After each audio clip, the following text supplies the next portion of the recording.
Coach, what made Jamar Chase the right player for the Cincinnati Bengals? And was it tough deciding between him and maybe a player like Penei Sewell?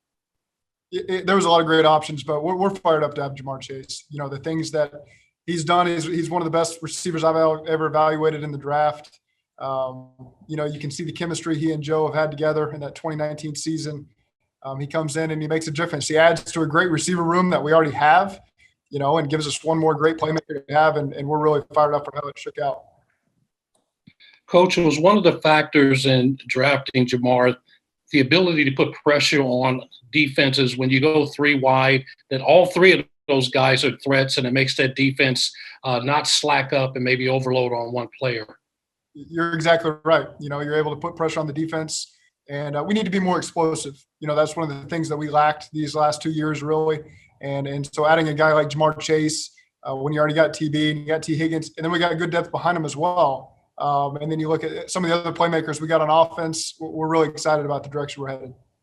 Zach, did you get any phone calls that might have intrigued you guys enough to think about getting out of that spot, or were you pretty definitive that once he was still on the board that was where you were going? You know, I just let Duke handle all that stuff. You know, teams always called in for different things. But again, we were really excited about Jamar, really happy that he was there at 5. It was no brainer for us to take him with the pick. Zach, when you started this process, how likely did you think? Because I don't think we would have predicted, you know, 3 quarterbacks at the top necessarily back in January. So when you start all this, was it reasonable to expect him at 5, or is it pretty surprising? It's hard for me to go back to January on what Sure. I thought my expectations would be, but we thought that there was a good chance 3 quarterbacks, maybe even 4 quarterbacks, you never knew, would go in front of us, and we were able to get a player that we were really excited about because there were several of them there. But again, we're happy that Jamar was the guy that was there at the 5th pick and grabbed him as quick as we could. Coach, who does Jamar Chase compare to that maybe you've coached or received you've seen?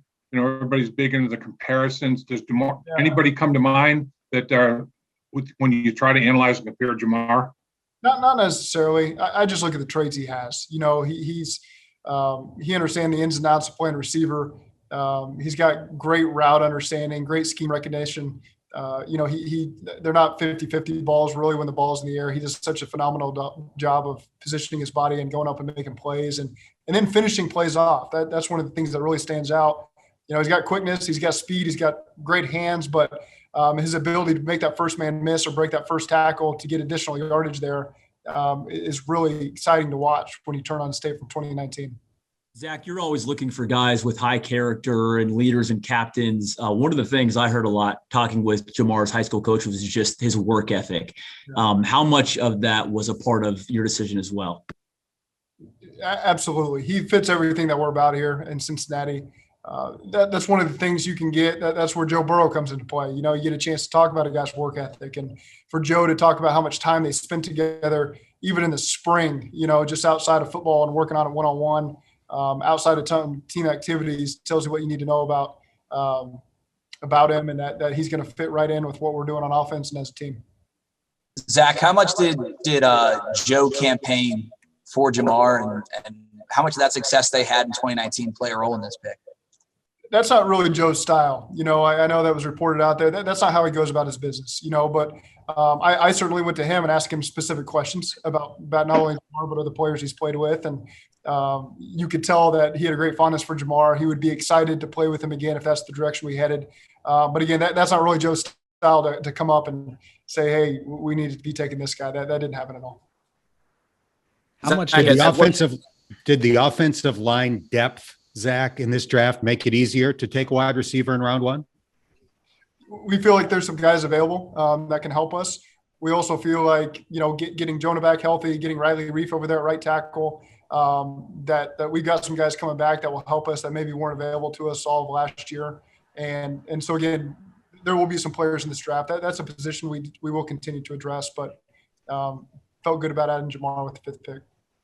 Zach, when it comes to, you know, taking Jamar at 5, you guys talked about, you know, you guys don't want you want someone to come in and make an immediate impact. Was that probably maybe a deciding factor when you look at some of the other options who are available to you at 5? I would say that. I think all the guys that were available to us would have a chance to come in and really impact your football team. And Jamar was just the right fit for us. Zac, there was posted today, but the your quarterback, Joe Burrow, posted a video of him throwing some long balls. I don't know if you've seen it yet or what you know, but how are you feeling about his progress? Everything seems to be on pace. It's been encouraging so far. I haven't gotten a chance to see him throw yet. So you guys have maybe seen more than I have there, but everything's been positive, and he seems to be on track for how we thought everything would shake out. Almost got me there. You remember the first time you guys talked about, Chase versus Sewell? Do you remember the beginning of that, the first real conversation in your guys' draft room? I remember the first conversation I had about Jamar Chase was watching Joe Burrow last year and saying, "Oh my goodness, we had this receiver also," and then finding out that he wasn't available. He was too young, and me and Brian Callahan just talking about, man, what if you had that guy on your team? And so, for it to play out the way it did is exciting for us. I don't remember the first conversations, to answer your question, Paul, in the draft room. We have, we've been meeting up there for months now and have extensive conversations and talk through every scenario. And again, Duke leads the charge there and does a phenomenal job of leaving no stone unturned and making sure we have every uncomfortable conversation that you got to have and make sure that we all get to the result that we're going to get to tonight. And so just really hats off to Duke and his staff and the work that they've done and the position they put us in over the course of this process has been really impressive. Coach, how about the style of offense that LSU ran in 2019 with Joe quarterbacking and Chase, and now you have Moss too, the tight end that he had success with in 2019. The style of offense transitions pretty well to the NFL. Is that a factor? It does. Pro style concepts there. You can see a lot of things that we ask our guys to do that he's done on tape. You can see Joe and the timing with Jamar in that case, and so. Obviously, there's a little bit of new terminology, and there will be some new wrinkles that are new to him. But I anticipate him coming right in and being very comfortable with the terminology, what we ask him to do, and obviously being comfortable with the quarterback, which is encouraging. You didn't add a starting wide receiver in free agency. Was the type of player you knew you could get at 5? Did that play any role in that? No, we evaluated plenty of receivers, and we just felt like we had some needs on defense we needed to address. We added Riley on offense. So we felt good about where we were headed. And again, we got a lot of confidence in guys like Auden Tate and Mike Thomas and some of those guys that are behind them. Those guys have played a really good role for us and will continue to in the future. Coach, you had the first pick last year a little bit more certain about who you would get because no one's in front of you. So much uncertainty in these first 4 picks. Was there a little different anxiety for you waiting for number 5 to come around? I think that's safe to say. When there's a player you really want, you want him to be there. And, so some of those 10-minute periods there and the 2 picks before us, you're just intrigued to see what some of these other teams are thinking, even if it doesn't affect us. There's a lot of conversation that occurs over the last couple of months and speculation, and it's fun to follow. And it was interesting to see who those teams would pick. Thanks. When you asked Joe Burrow for some information about Jamar, was there anything especially impactful or any story that he shared that you really resonated with you? I don't know that I needed a lot of convincing necessarily. I just said a scale of 1 to 10, what would be your excitement level if we added Jamar Chase? And he said 10. And that's a pretty good answer. I know you've evaluated a lot of film of him from LSU, but how many times have you watched that film and thought like, this is going to be our connection here in Cincinnati? 10,000 times. I mean, we watched, I feel like I've seen the 2019 LSU season more than I've watched our own stuff. It feels like at times with the amount of prospects they've had come through and now 2 years in a row now watching those guys. And so again, it is, there is a lot of work to be done. Certainly this is the NFL. This isn't college and it's not going to be easy. He's going to walk in and have to really work to regain that chemistry with Joe and the rest of our offense. But at the same time, you can visualize easily what we intend for it to look like with him, the quarterback. 2 more minutes. Zac, I think Duke had said at one point that there was maybe a little bit trepidation on guys and evaluating guys who didn't play last year. What did you see from Chase during the pre-draft process and maybe in the workouts that said, even though we didn't play, we feel good about what we're getting at 5? I think he handled the process very professionally.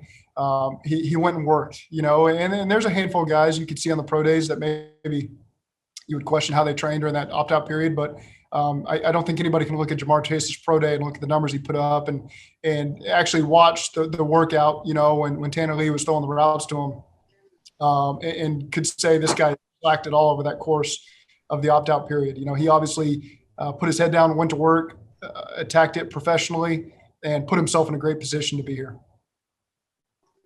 Zac, how much attention will you pay to the rest of tonight in the first round, and what are the chances that we might see you again tonight?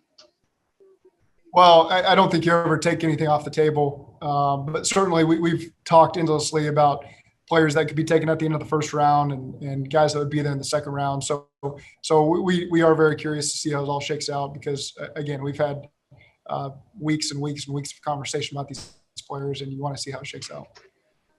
Zac, how does Joe Burrow benefit from this pick? Overall, X's and O's wise, how does it make his life easier? Well, there's certainly three receivers, and we're not even counting our tight ends and running backs who can really challenge a defense. We feel like all those guys can win. We expect them all to win one-on-one situations. They all have a great football IQ. They all have great ball skills. They all have separation ability. They all have big play ability. And so, again, it's an exciting group to trot out there on the field, and really excited about what it's going to look like. One last question. It appeared that Jamar was wearing orange and black shoes. I don't know if he anticipated this or hoped for it, or if I'm just, reading too much into it, but how did he react when you made the call? You could see there was some excitement there. He was obviously in Cleveland with his family, and you could hear the cheers in the background. And it's one of those experiences I don't take for granted, being able to share that news with somebody, and it's life-changing news. And I could tell the excitement level. You could see whoever was behind him was excited as well. So it was a really cool experience. All right, Coach, we'll let you get out of here. Thanks for your time.